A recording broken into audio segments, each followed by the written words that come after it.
আসসালামু আলাইকুম। আমি দিন এগ্রো অ্যান্ড ফার্ম থেকে দিন ইসলাম বলছিলাম। তো আজকে হচ্ছে আপনাদের কাছে একটা মজার ঘটনা শেয়ার করব। সেটা হচ্ছে যে আমি তো জানেন যেহেতু সারা বাংলাদেশে ডিম পাঠাই। তো আমাদের খামারের একটা সিস্টেম সেটা হচ্ছে যে অগ্রিম টাকা পে করে দিতে হয়। এটা গাড়ি ভাড়া প্লাস আপনার যেই ডিম কিংবা বাচ্চার যে রেটটা থাকে ওটা সম্পূর্ণ টাকা আমরা আগেই নিয়ে নিই। কারণ হচ্ছে আমরা পরিবহনের মাধ্যমে যেভাবে মালটা পাঠাই তো এটা হচ্ছে আমাদের একেক সময় একেক বাস থাকে। তো আমরা তো আর বাস ড্রাইভার কাউকেই চিনি না বা সুপারভাইজার কাউকেই চিনি না। তো সেক্ষেত্রে হচ্ছে আমরা চাইলেও ক্যাশ অন ডেলিভারি অপশনটা রাখতে পারি না। তো গত ৫-৬ দিন আগে হচ্ছে সোনাইমুড়ি থেকে এক ভাই আমাদের এখানে ২২৫ পিস ডিম অর্ডার করে। তো ওনার গাড়ি ভাড়া সহ টোটাল প্রায় ৬,৫০০ টাকার মতো আমরা একটা পেমেন্ট নেই। তো পেমেন্টটা নেওয়ার পর হচ্ছে আমি ওনাকে গতকালকে হচ্ছে ডেলিভারির একটা ডেট ছিল। তো গতকালকে ডেলিভারির ডেটটা থাকার পরে হচ্ছে আপনারা জানেন যে আমি পাশাপাশি একটা জব করি। তো গতকালকে হচ্ছে আমি অফিস করার কারণে আমার অফিসে একটু চাপ থাকার কারণে হচ্ছে আমি ২টা বাজে অফিস থেকে বের হই।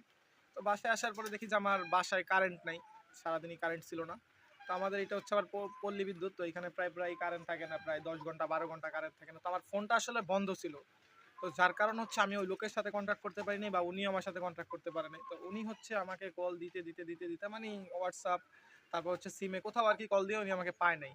তো উনি একটা সময় হচ্ছে আমি সারাদিন অফিস থেকে আইসা এই রোদের মধ্যে হচ্ছে আমার ডেলিভারির যে পার্সেলটা ছিল ওইটা আমি সব ডিম-টিম একবারে গুছায়-টুছায় দিয়া তারপরে হচ্ছে আমি ওনার পার্সেলটা রেডি করে আমি সরাসরি আমার বাসা থেকে আর ৮ কিলোমিটার দূরে হচ্ছে বাস কাউন্টার। তো আব্দুল্লাহপুর ওইখানে আমি চলে যাই। তো চলে যাওয়া হচ্ছে আমি একবারে সবকিছু রেডি-টেডি করে বাসে উঠাই দিয়ে আমি বাসায় আইসা গোসল-টোসল করে দেন হচ্ছে ওনাকে মাগরিবের আজানের টাইমে ফোন দেই আমার ফুপুর মোবাইলটা। তখন হচ্ছে কারেন্ট আসে নাই মাগরিব পর্যন্ত। তো ফোন দেওয়ার পরে ওই লোক বলতেছে যে, "ভাই আপনি কি এটা কোনো কাজ করলেন?" আমি কই, "কেন ভাই আমি কি করছি?" তো উনি বলতেছে যে, "ভাই সারাদিন মোবাইল অফ।" তখন আমি বলছি যে, "ভাই আপনি আমার তো ভিডিও দেখে আমাকে বা আমার যেই প্রতিষ্ঠান এটা দেখে তো আপনি নিছেন যে আপনার কি এরকম মনে হইলো যে আপনার টাকা মেরে দিবে?" তখন উনি বলতেছে যে, "ভাই আমার জায়গায় আপনি থাকলে কি আপনি টেনশন করতেন না?"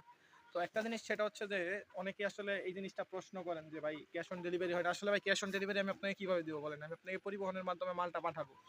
তো সেক্ষেত্রে হচ্ছে আমি একেক সময় একেক পরিবহনে পাঠাই।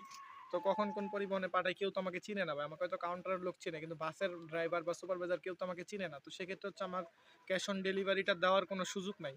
আর দ্বিতীয় কথা হচ্ছে ভাই যারা টাকা মেরে দেয় তারা কিন্তু কখনো তার ব্যক্তিগত ছবি ব্যবহার করে না বা কোনো ভিডিও ব্যবহার করে না। তো আপনারা যারা আমার ভিডিও প্রতিনিয়ত দেখেন, আমি কিন্তু আমার খামারের A to Z আমি আপনাদের মাঝে শেয়ার করার চেষ্টা করি। তো আমার মনে হয় না কেউ এত কিছু দেখানোর পরে বা আপনার টাকা মেরে দিবে বা এরকম কিছু। ঠিক আছে?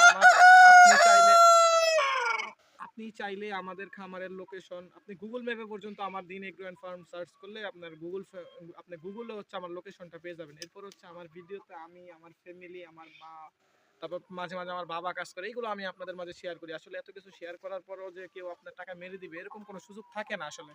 তো আপনারা যারা প্রশ্ন করেন তো এই প্রশ্নটার কারণে হচ্ছে এই ভিডিওটা করা। তো গতকাল রাত ২টা বাজে হচ্ছে উনার কাছে ডিমটা ২টা না এর আগে হয়তোবা ডিমটা উনার হাতে পেয়েছে।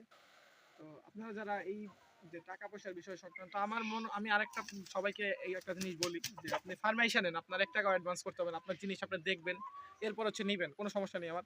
তবে ডেলিভারির ক্ষেত্রে হচ্ছে আপনার সম্পূর্ণ টাকা আগে পেইড করেই নিতে হবে। তো এই ছিল আমার বক্তব্য। তো আমাদের যারা YouTube থেকে দেখছেন আমাদের YouTube চ্যানেলটিকে সাবস্ক্রাইব করবেন এবং যারা TikTok থেকে দেখছেন TikTok চ্যানেলটিকে ফলো করবেন এবং যারা Facebook পেজ থেকে দেখছেন তারা Facebook পেজটিকে ফলো করুন। পাশে থাকুন, সবাই সুস্থ থাকেন।